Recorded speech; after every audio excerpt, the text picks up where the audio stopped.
All right, well, I think we will jump in. So thank you everyone so much for joining us for our Emerging Futures webinar.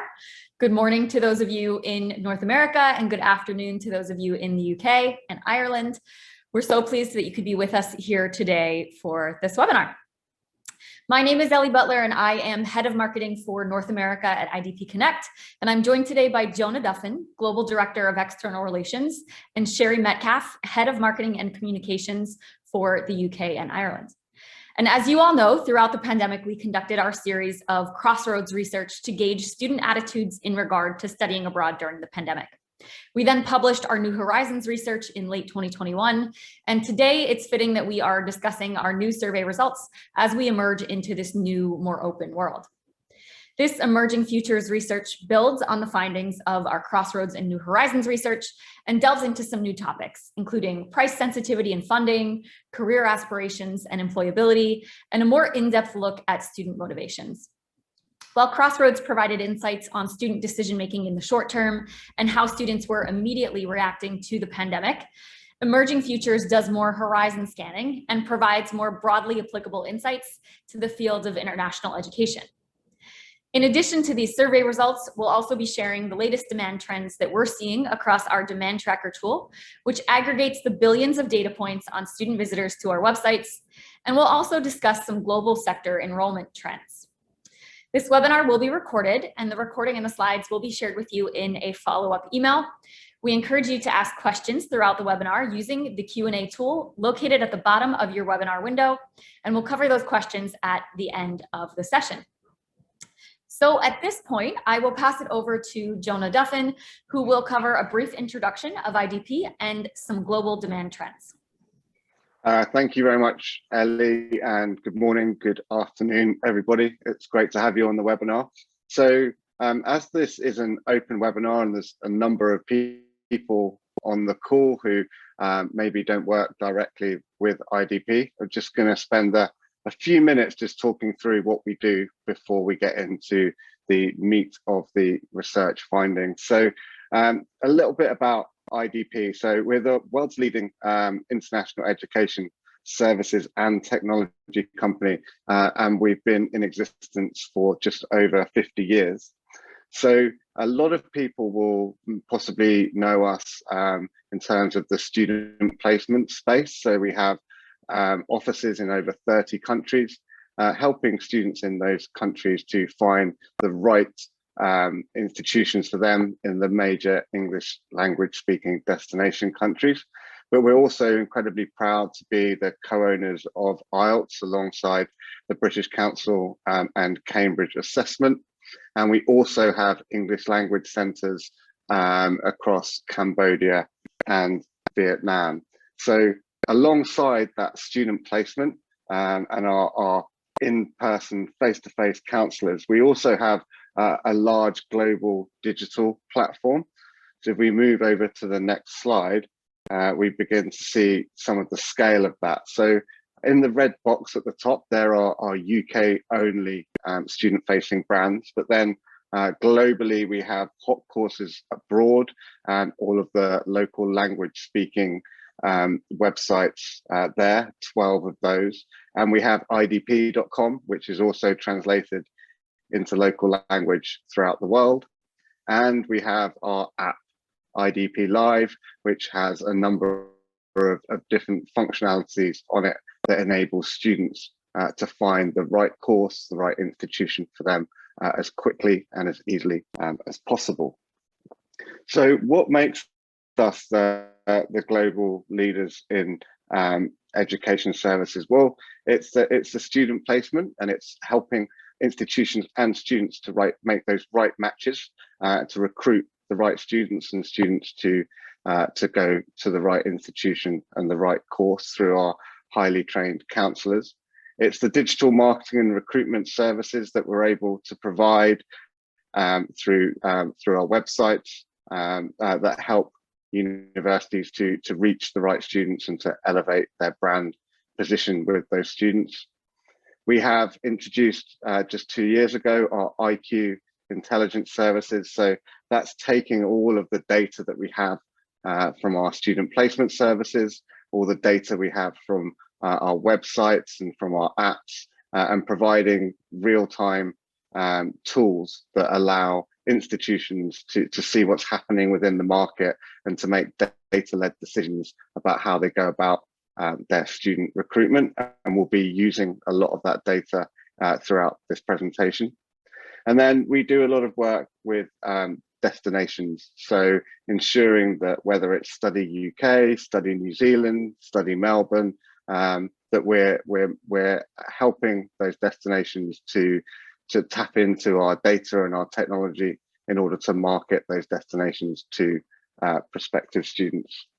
And if we see on the next slide, then you can see some of the examples of who we work with and are using both our marketing and our reach, our technology that enables students to find the right course quickly, and the data and insights that go alongside that in order for both destinations and institutions to be able to make those data-led decisions. So that's what we do. We do all of that on a very wide scale, but also without losing touch with the need to ensure quality in our processes and in the students that we place. So on a digital side, we have over 100 million visits to our websites every year. We'll have over 500,000 students having downloaded and used our app by the end of June this year. And in the UK, for example, 1 in 4 of the enrollments, the students that we placed into the UK, was generated by the scale and started their journey on our digital platforms. Alongside that digital scale then feeds into our counselling networks. We have over 1,400 student counsellors in 130 offices, and as I said, in over 30 countries throughout the world. And these highly trained counsellors are helping give students that face-to-face advice and guidance as to where to study. And to give you an example of some of that physical scale, we've had over 182 events that have been attended by over 161,000 students since July last year. But with that scale comes the need for quality and to be providing the right services to students. Students are our key customer, and we're constantly surveying and understanding their needs so that we can give the right service to them. So we're pleased to be able to say that 9 out of 10 students would recommend IDP and its services to a friend or family. Into the UK, we have a visa acceptance rate of 99%, and currently we have our highest ever NPS score of 69. So a very positive outlook from our students. And then on the other side of the coin, working with institutions in our major destination countries, we partner with 97% of universities in the UK. We're ever expanding in the US and work with a wide number of colleges and universities within Canada as well. We've placed over 50,000 students globally this year, with, to give an example, 15,000 into the UK and Ireland. And we're very much guided by our advisory panels and boards. So we have panels and boards in all of our destination countries, the UK, the US, Canada, and Australia and New Zealand. So that's talking about our scale and how we work. And then how do we do it? Well, for IDP, it's very much about our people and the expertise we have within the company. So we have over 500 people working in our digital campus in Chennai, really driving some of the technological advances that we've made over the last 4 or 5 years, and ensuring that students and universities and institutions have the tools that they need in order to match with the right students and the students to reach their study goals. We're building out incredibly rapidly our data science capability. So with all of the data that comes with the 100 million visits to our websites, we're ensuring that we're learning from that data and are able to put in place things like inquiry prioritization to help students, again, to see a counsellor as quickly and as efficiently as possible. And as I said earlier, we're also using that data to help our clients in institutions to make the right data-led decisions about how they recruit students.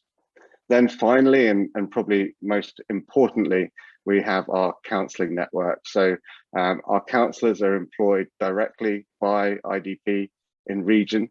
They are student first, which means that they counsel students based on the students' needs, not on the commercial arrangements that we have with institutions around the world. And this really means that we're making the right matches for students, and students are able to have happy and fulfilling educational opportunities when working with IDP. So I hope that gives you a quick overview of the scale and size and quality of IDP. I'm now going to talk about some of the data we're going to use in today's presentation. So first of all, we're going to use real-time data.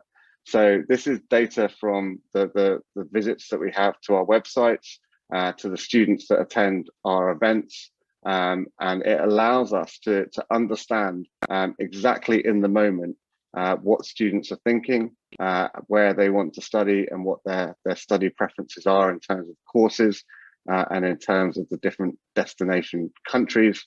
And we can then filter that by the students themselves. So where the students are from, down to individual cities and regions within source countries. And we then have our student insights. So as Ellie said in her introduction, we've been doing Crossroads research throughout the pandemic to understand the immediate needs of students. And today we're going to concentrate on presenting some of the findings from our emerging futures research, which we'll be carrying out twice a year going forwards. So I'm going to start by looking at some of that real-time student data and highlight the really strong demand that we have globally going forward. So we just move on to the next slide, please. So these are IDP's half-year results for this financial year, and you can see on the left-hand side that we've seen a nearly 60% increase in the number of qualified leads that are coming through our digital platforms into IDP. So really strong top of the funnel demand for Northern Hemisphere countries. And this has so far this year flowed through into a 50% increase in applications versus the previous period of the previous calendar year. We've seen overall the number of students we've placed up a third for that half of the year. And then another really good indicator of demand is the number of students taking English language tests. And we've seen an 80% increase in the number of students taking IELTS compared to the previous period. So really strong underlying demand for international higher education through those half-year statistics that we've seen through IDP. So now moving on to that digital demand data. So this is students using IDP and Hot Courses sites to understand better which destination countries students are searching for within our sites. So the first line I'd like to draw your attention to is the dark blue line at the top of the screen. And you can see that there's been an increase in students searching for US institutions across our sites from February 2020 through to the late February this year, February 2022. The real increase in the demand for the US came post the election and the election of Joe Biden over President Trump. That seems to have driven that demand. And I think it's important to recognize that a lot of that is rhetoric rather than policy that is driving that increased interest in the US. We then see underneath that the red line, which is Canada. Canada continues to be very popular with students. When we come on to the next slide in a minute, we'll be able to see that more clearly. And then really for the UK, not much change over the last 2 years. Interest in the UK has tended to stagnate. And then finally, I'd like to look at the yellow line, which you can just see. If you look to the far right of the graph, you can see an uptick in demand for Australia, and that was as Australia began to announce the reopening of its borders and how it was looking to again increase the number of international students studying there. So if we move on to the next slide, we're looking at the same data, but we've now filtered it just for students from India.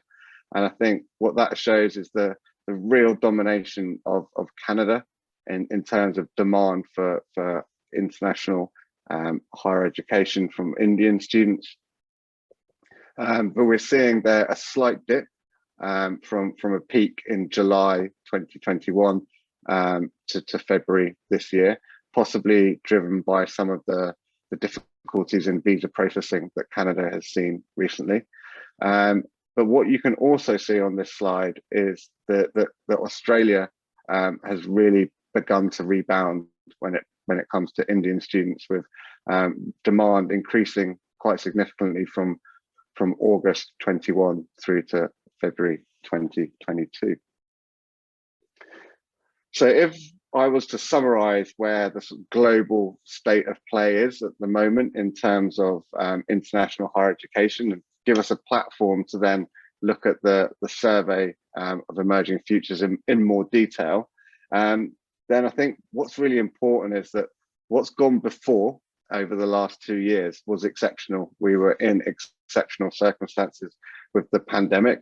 I think it makes it very difficult to make predictions, and it makes it even more difficult to use historical data to understand what the here and now and the future looks like. And I think that's where some of the real-time data that we've presented already and will be presenting throughout this afternoon, this morning, will really come into its own.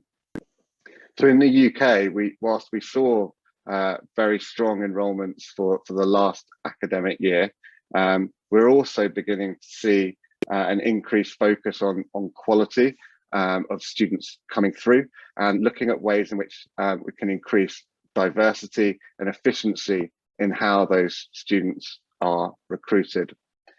In the US, which I think, looking at the data, would possibly be the UK's closest competitor, we're seeing that real sharp post-election bounce continue to happen in terms of early demand at the top of the funnel, but we're also seeing that flow through into applications and enrollments to US institutions, and that popularity continues to rise. As always with Canada, we're seeing really strong demand, especially from India and South Asia. The borders are again open. There is a visa backlog, which is beginning to be addressed. But I think particularly in the colleges sector, there are challenges around diversifying away from India. Australia, we're seeing that strong rebound that was reflected in some of those early graphs that we've shown you. There's a new international strategy, and universities have had a number of years to regroup and strategize, and are aggressively reopening in terms of their student recruitment. That's already having an impact. We're seeing increases in digital inquiries for those students who are early in their decision-making process. And we've also seen that for this year already, enrollments have exceeded those of pre-pandemic levels in February 2019. So Australia in a stronger place than possibly people would have expected them to be, given the struggles they've had over the past 2 years. So I hope that gives you a good understanding of IDP and what we do, and also of the sector and the state of play as we see it. I'm now going to hand over to my colleague Elle, who will give you more detail on the survey. All right, thank you so much, Jonah. So we've taken a look at some demand trends from our demand tracker tool, as well as some of the sector trends across major destination markets. And now we will jump into the research overview of the survey. So if we can advance to the next slide, we'll jump right in. So our Emerging Futures research reached out to prospective international students, applicants, and some current international students. If we hop over to the next slide, you will see that it was a 15-minute online survey administered in both English and Chinese, and it was out in the field between February 9th and March 6th. So brand new insights as of this spring. There were a total of over 10,000 respondents from 93 countries, so a fantastic response rate. And we are especially excited to have such a high number of Chinese respondents. So nearly the same number of Indian and Chinese students responding to this survey, as well as a nice response from the Philippines, Bangladesh, Kenya, and so on. Nearly half the student respondents are seeking graduate level education or postgraduate, as my British colleagues say. Nearly 30% are seeking undergraduate degrees, and smaller numbers are seeking vocational or pathway programs. So now we'll take a closer look at where these students are in the enrollment funnel. So we'll look first at the orange on the left, where we see that 38% have not yet applied. So these are prospective students still weighing their options. We also see that 4 out of 10 are current applicants. So that is the two categories on top in the orange. They are current offer holders or awaiting an offer. And if we look over on the right in the yellow, we're looking at when these students will be commencing their studies. And the majority will be starting this year between May and December. So likely a lot of fall semester starters in these respondents. And with that context, thank you, Brad. With that context for the survey respondents, I will pass it over to Cherie, who will cover destination preferences. Thanks, Ellie. So hi, everyone. I'll be running through the various first choice, second choice, and consideration sets for top destinations. So looking at student perceptions across a number of factors and source markets. So firstly, we're going to look at first choice destinations. So here you can see where respondents have selected their first choice. So looking at this chart, we can see that over a quarter of respondents chose Canada as their first choice. And then the US follows somewhat behind in second place. And then the UK and Australia just behind by 1% in joint third place. So we'll come back to why students are choosing these destinations in a minute. But before we do that, we're going to look at all the destinations students have in their consideration sets to start with, and then how their first choice fares within those sets. So if you look to the red bar, over half of the respondents are considering studying in Canada. So the short black line across the bars, that just indicates the percentage of respondents who chose that destination as their first choice. So out of the 52% that were considering Canada, 48% were ranking Canada as their first choice. If we then compare that to the US, where 43% say it's in their consideration set, a lower proportion are placing it as their first choice. So similar to the UK, there's slightly more respondents considering the UK at 45%, 38% rank it as their first choice. So Canada is not only being considered by so many students, but once it's being considered, it's much more likely to be chosen as their first choice as well. So why is that happening? So that brings us on to the student perceptions. And just quickly, it's worth noting, in our previous research, we had a lot of perception factors around COVID. And so we've taken quite a lot of those out now. So there's some factors we can compare to previous surveys and some that we cannot. So let's look at this slide here, welfare of international students. So this is ranking out of 0 to 10, but we've just condensed those numbers on the side so you can see more clearly how the countries relate to one another. So you can see that Canada is way out in front overall for welfare of international students, with Australia in second, UK in third, and New Zealand and US fourth and fifth, and then Ireland just at the bottom there. So the horizontal line across that midsection, that's just indicating where the mean average lies. So that changes when you look at it in terms of different source markets. So Canada still very much out in front, but Australia fares better with Southeast Asian countries like Philippines and Indonesia. And if I draw your attention to India, Canada is doing exceptionally well compared to other destinations. And then if you shift your attention to China, all destinations are being ranked much lower, but landing very bunched up with no real difference between them. And just a note for Pakistan and Vietnam, the US isn't missing. Australia and the US are just so closely ranked there that it's just hidden behind the Australian flag. So because we've asked about welfare in previous research, we can look at how these perceptions have changed over time. So Canada has always done very well, but this chart highlights that everyone's now doing very well, recovering and rebounding from the pandemic. Australia just dipped where they weren't reopening, but the US is on a major trajectory, and the perceptions for the UK are on the rise as well there. So for post-study work visa perceptions, the US is just behind the New Zealand flag and behind in terms of its ranking. Again, Canada is leading the way, followed by Australia and then the UK. But if you look at that again by source countries, you have Canada.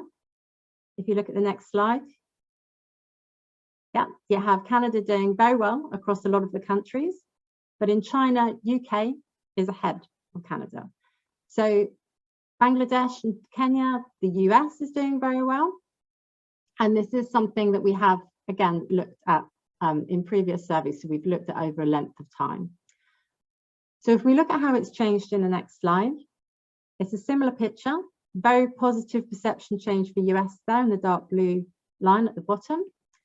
The UK is vastly improving as well. There's a slight dip there in the Southern Hemisphere. It's back on the rise as well. And Canada, well, Canada is ahead of everyone else, but unchanged with previously not much room for improvement. So for quality of education, so this is where we see the US and the UK doing better than Canada. And I can see that some of the other countries are just lagging some distance behind there, which is something we want to come on to later. So looking at this per source market, we have the US in front for China and India, followed by the UK, and shortly after Canada for India. Canada not perceived as high quality there by China, but for the rest of the markets, it's much more varied, with Canada, Australia, UK and US all ranking well. So we can't look at this over time. It wasn't something that we asked in our previous surveys. So we'll move straight on to graduate employment opportunities. So this varies slightly overall than the previous charts, where where Australia is ahead of the UK for graduate employment opportunities, but Canada and the US are out in front with first and second spot respectively. So across the source regions, Canada is in the lead for the majority of source markets. So you've got the US ahead for China and Nepal, and then Australia and the UK for Indonesia, but UK not faring well at all for India or for China. So finally on these charts, we will have a look at value for money. So for Canada, it leads out in front, but followed shortly behind by the US and the UK. Australia bang on average, and New Zealand and Ireland lagging slightly behind. Across the source markets, in certain markets, the US fares well for perceived value for money, Kenya and Nepal being the two to highlight there, and the UK ranking well for Vietnam, Indonesia and China, but Canada taking the lead for India and several other markets there. So that's the perceptions. So then we looked at how likely students would change from their first destination to their second choice. So highest likelihood to change was from Ireland, where you have 32% saying they are likely to change and 31% saying they are not likely to change. And Canada, having that real loyalty and stickiness, only 14% say they are likely to change and 57% not likely to change. For the UK, half of students are not likely to change to second choice, and for the US, 44% are not likely to change. So if students are willing to change in these numbers, where would they change to? So in this next slide, across the top, you have first choice destinations, and across the bottom, you have second choice destinations. So if we look at Canada, 39% of students who have Canada as their first choice would take US as their second choice, and 28% would take Australia as their second choice. So for the US, 43% of students would choose Canada as their second choice, and for the UK, 37% would choose the US as their second choice, and so on. So moving on to the next chart, we look at why students are choosing these destinations. What factors are actually driving them to make these choices? So for the US and the UK, it's much more around their brand for quality of education and those attractive institutions. However, where Canada does particularly well, it's not that they're leading on any particular factor, but they're having a good number of high quality ranking factors, making it that attractive all-rounder. So it doesn't do badly in terms of students choosing it for quality of education, but there are two other groups of factors here. The first is return on investment. So it's good employment opportunities after graduation and the ability to work while studying. But then the second group of factors is the more softer elements. So it's the supportiveness of international students and the fact that they feel safe and the fact that the destination welcomes people from other countries. So it's that rounded offer that Canada has, that it's why students are choosing Canada over the other destinations. So then we move on to look at why are some destinations your second choice and not your first choice. So this is looking much more at the barriers. For the UK and the US, it's very much around costs. So including the cost of living and the cost of tuition. Cost of tuition is something that Jane is going to touch on a little later on. And for Canada, it's something a little bit harder to combat. It's that the students have no family or friends there. And then other factors for the US is that students wouldn't feel safe, and the difficulty of actually successfully obtaining a visa is a barrier. So those are some of the perceptions respondents have presented when weighing up their student destinations and making their final choices. Hopefully that will give you a good overview to bear in mind for the following sections, where some of those elements will be touched on again.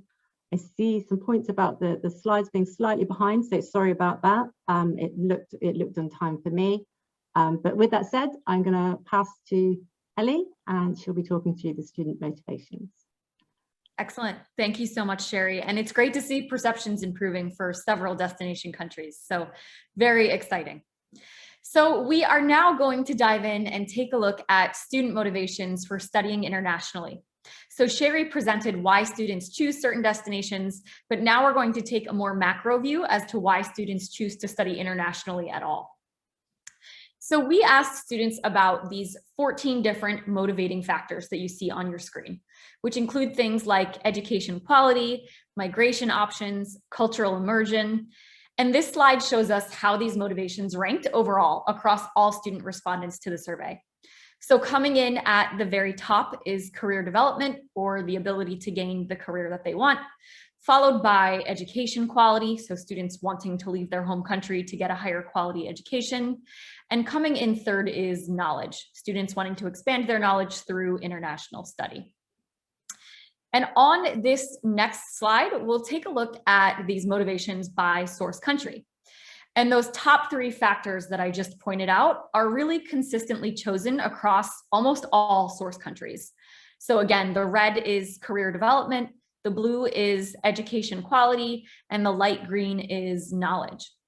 Interestingly, we do see independence cracking the top three for Nepal. And really across all source countries, independence is quite important to them. So it typically comes in around 4th or 5th place, neck and neck with reputable qualifications, so students who want a reputable international degree. And then on this next slide, we asked students about their future plans, whether they'd like to work in their destination country, return home, seek permanent residency, and so on. And nearly a third of students indicated that they would like to work in their study destination after completing their degree. Figures were actually highest for New Zealand, so students want to work there after they graduate. And then the next largest cohort of students indicated they'd like to return home to their home country to work following graduation, with the largest percentage of students studying in the UK indicating that. And then on the third row down here, we have seeking permanent residency. And there we can see that just under a third of students who want to study in Canada will seek permanent residency. So we've looked at why students pick their first choice destinations and why they want to study internationally in the first place. So we also want to understand what factors would drive them to choose their second or third choice destinations over their first choice destinations. So what we see here is quite a complex picture, so I'll talk you through this one. First, we can see that the big red line across the top is better scholarship offerings. So many students would be willing to choose their second or third choice destination country if they were offered a great scholarship there. But interestingly, that is not the case for the two big key markets of India and China, where in some cases you may have more affluent families. So in both India and China, as you can see on the left there, students said the #1 draw would be guaranteed employment post-graduation. Another one worth calling out is the orange line, which is lower fees, so lower tuition overall. And across the board, we see that ranking highly for many countries, perhaps no surprise. And then a unique one that I will call your attention to is the light blue one, which is in the #2 spot for China. That is student satisfaction rankings. So essentially how happy students are with their international study program. On our next slide, we will take a look at learning preferences.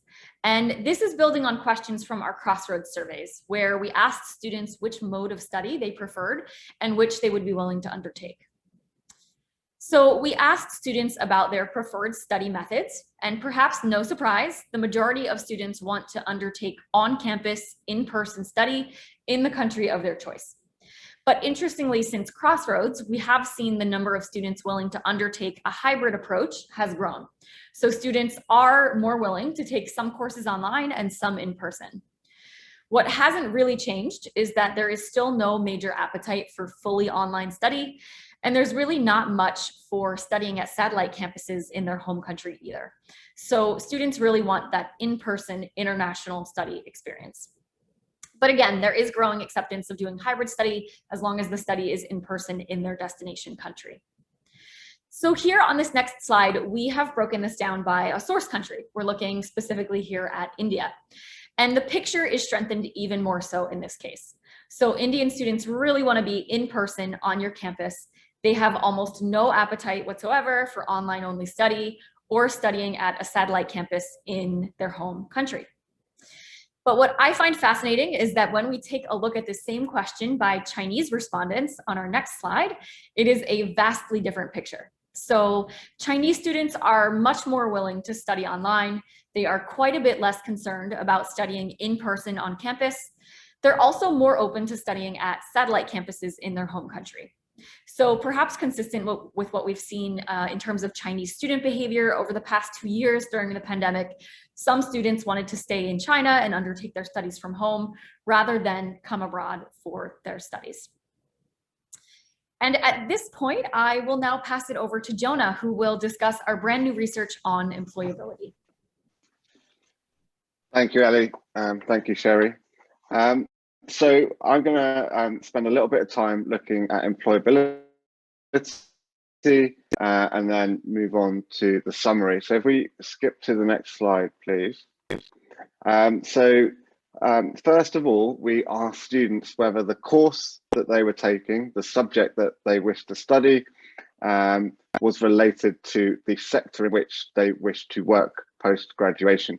And what we see is that 78% said the course was directly related to their future employment, and 19% said it was indirectly related. So overall, 97% of students say that it's either directly or indirectly related to the subject is related to their future career, which is important if we think about the future labour market needs of a destination country and of the source country. It means that the courses that students are partaking in need to be linked to the labour market needs of the different countries, and is an important consideration moving forward. So let's have a look before we look at that in more detail at what sort of preferences students had. And I think there'd be no surprises for anybody here to see that business comes top, with just under a third of students saying that that's the course and the subject area that they're most interested in, followed by 1 in 5 saying engineering and technology, then computer science and health and medicine, both having 16% of respondents saying that they would study that. So overall, we've got around 60% of respondents saying that they're considering STEM related subjects that they want to study. So those are the subjects that they want to study. What employment sectors are they looking to go into?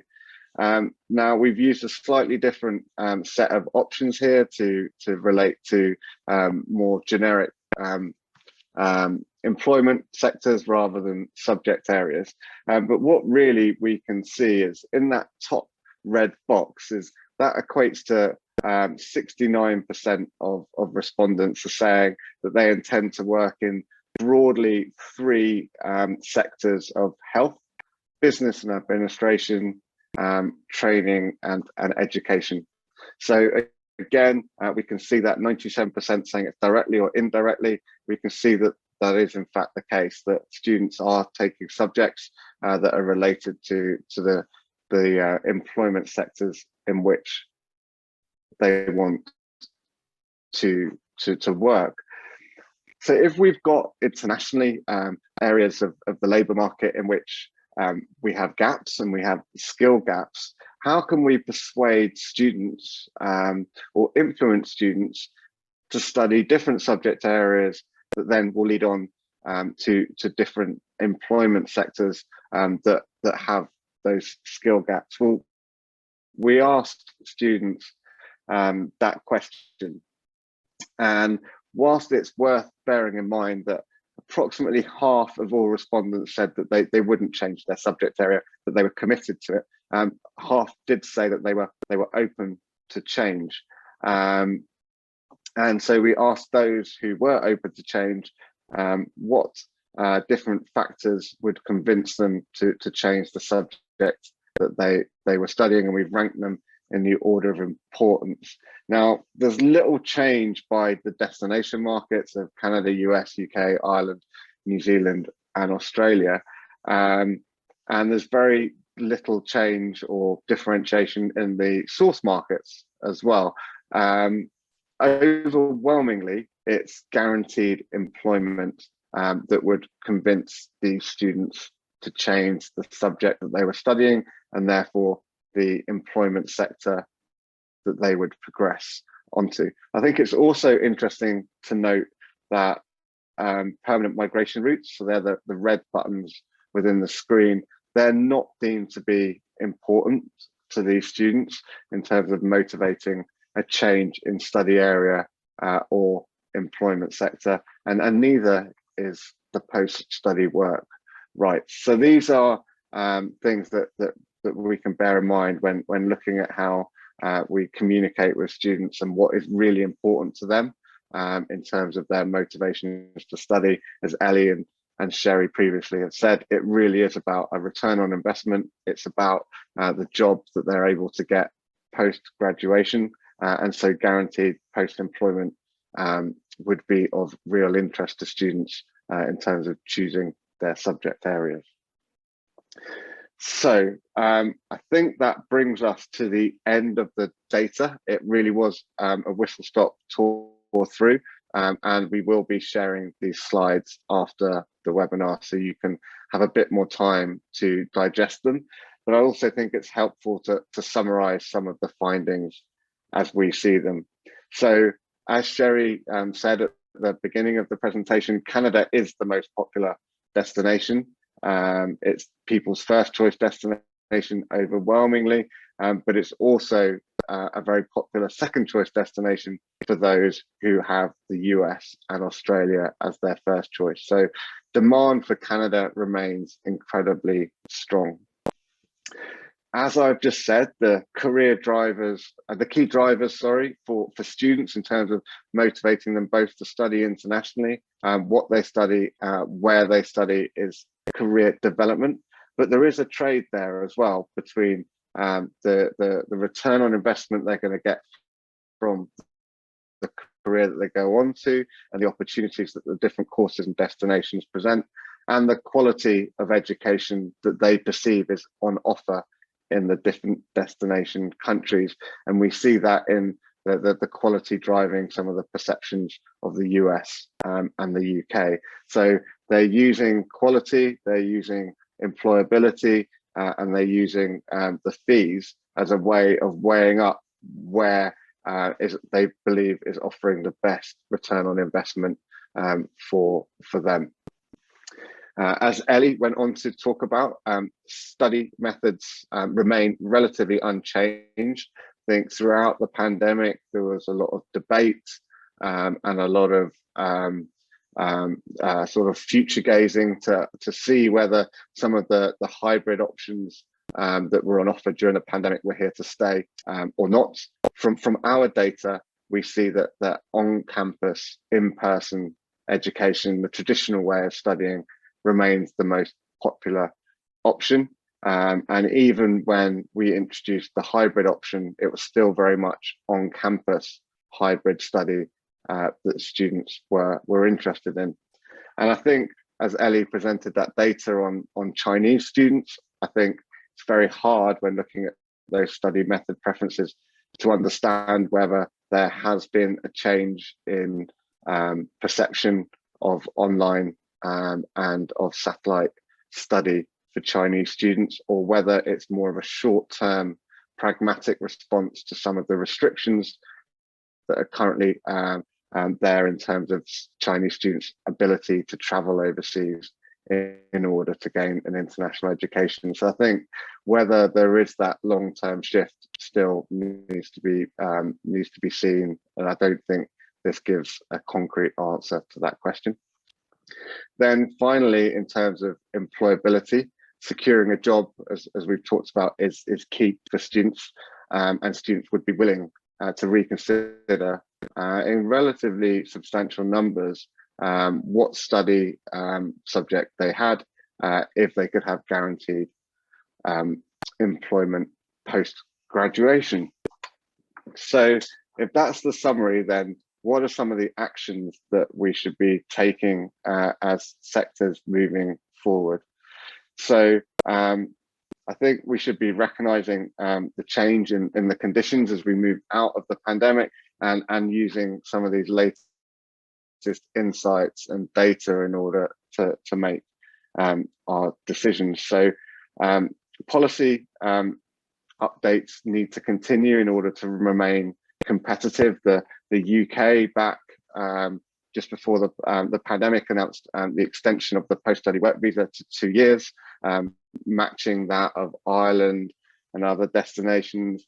The Australia is using these policy updates of extending in certain subjects its stay back visa for students upon graduation to 3 years to be more competitive and attract more students. And what wasn't necessarily the norm pre-pandemic is that 2 years is very much the minimum that students are looking for in terms of their post-study work visa rights. And I think what also this data shows is that even having those policies in place, there needs to be clearer progression routes for students in order to go on to the employment that they want. How institutions and how governments on a more national level are able to support students into getting the job that they want will make them far more attractive to prospective international students. And I think linked to that is the ability of institutions and national governments to be able to use education as part of a linked and homogenous strategy that allows planning at the very early part of a student's decision making through to matching the labour market needs of that country will be incredibly important going forward.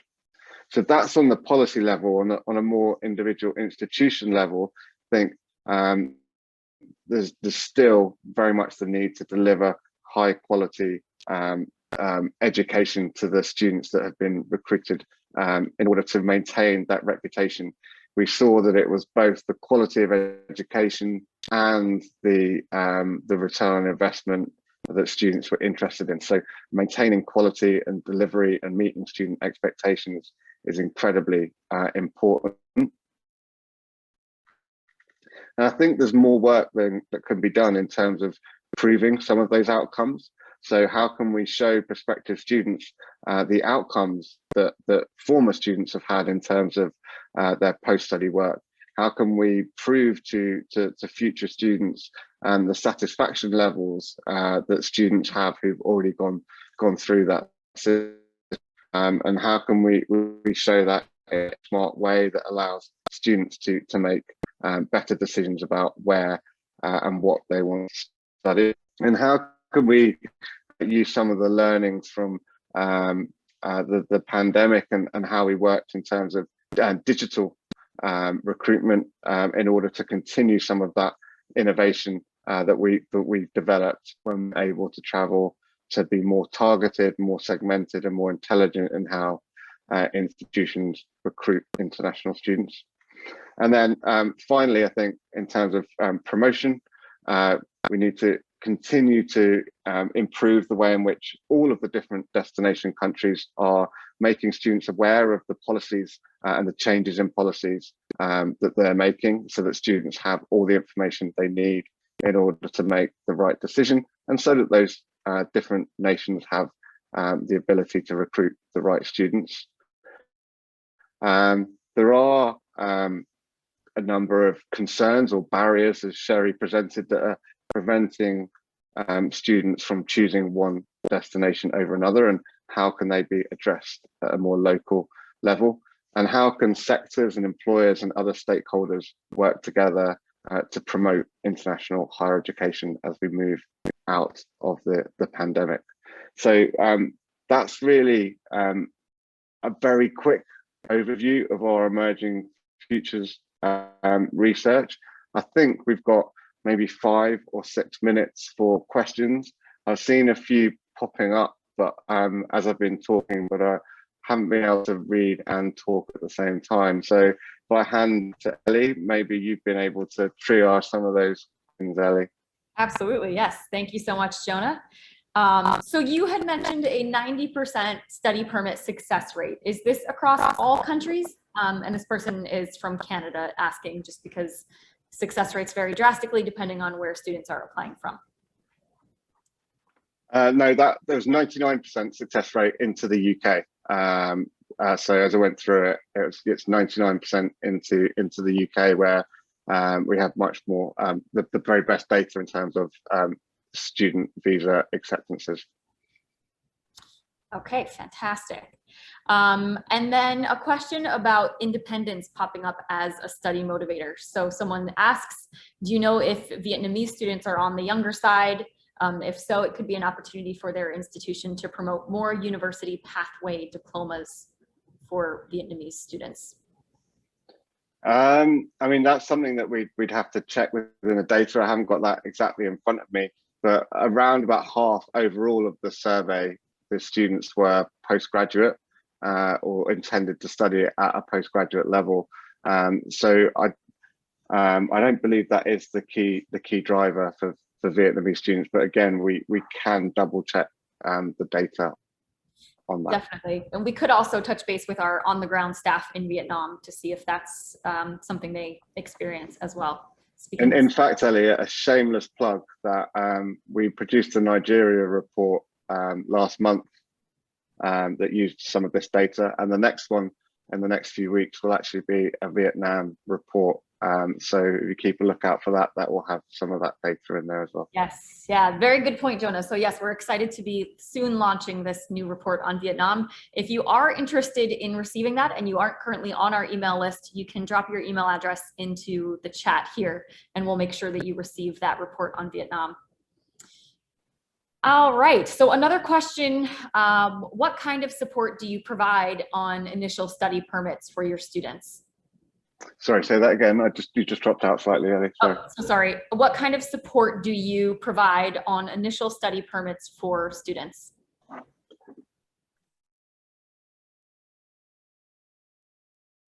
How we work with students to make it as easy as possible for them and as smooth as possible for them to get the study that they want. So we have that advice and guidance very much within our counselling service. So that is a service that we provide to students. Excellent. Thank you, Jonah. And what kind of initiatives does IDP have to diversify the international student population to balance out the number of students from India versus other markets? Our institution is mostly interested in increasing the number of non-Indian students in our effort to diversify. Absolutely. I think it's a fantastic question.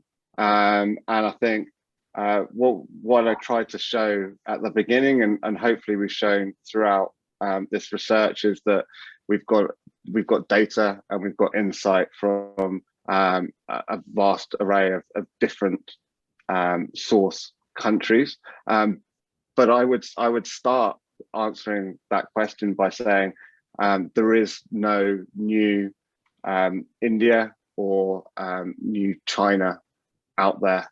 There is nothing that has the same size of population and the same size of demand as those two large nations when it comes to international student recruitment. However, that doesn't mean that there aren't things that IDP is doing in order to work with institutions in order to rebalance and diversify the students that they recruit. That can be because we work across that full student journey from that very first digital search on our platforms all the way through to enrollment. There are a huge number of different ways in which we can work with partner institutions in order to do that. That can be from that very early top of funnel digital search. How can we understand and promote the brand better for an institution so that that institution is top of mind for students from different backgrounds and from different countries, then all the way through flowing to application and offer, ensuring that we're promoting those institutions to different types of students at that stage, both through our digital platforms, through our hybrid services such as our fast lane offer making service, and through how we train our counsellors and how that institution is able to liaise and work with counsellors in different diversity markets, and then moving through to enrolment as well. Again, it's about how we can work with the institution to work with counsellors in order to increase conversion from offer to enrolment. But I think on a broader level as well, if that was to be a brief to IDP, then we'd want to sit down with the institution using our IQ data and our emerging futures data to understand where there is maybe demand that hasn't been tapped into, where maybe competitors are faring better than that institution, and then begin to understand at which stages of the student journey our work can have the greatest impact in diversifying the student body for that institution. So that was a very long answer, but it's a very complex issue, and we tend to work with each institution individually to develop a plan that is best suited to their needs and where and when they want to diversify and identifying which markets that should be into. absolutely. Something that is nuanced and complex, but something that we're working with many, many partners on. So thank you so much, Jonah. And I think with that response, we are at time. So I want to thank you all again for joining us for this webinar. It was recorded, and the recording and the slide deck will be shared with you in a follow-up email. So take care, stay safe and healthy. Thanks so much for being here with us, and we will see you next time.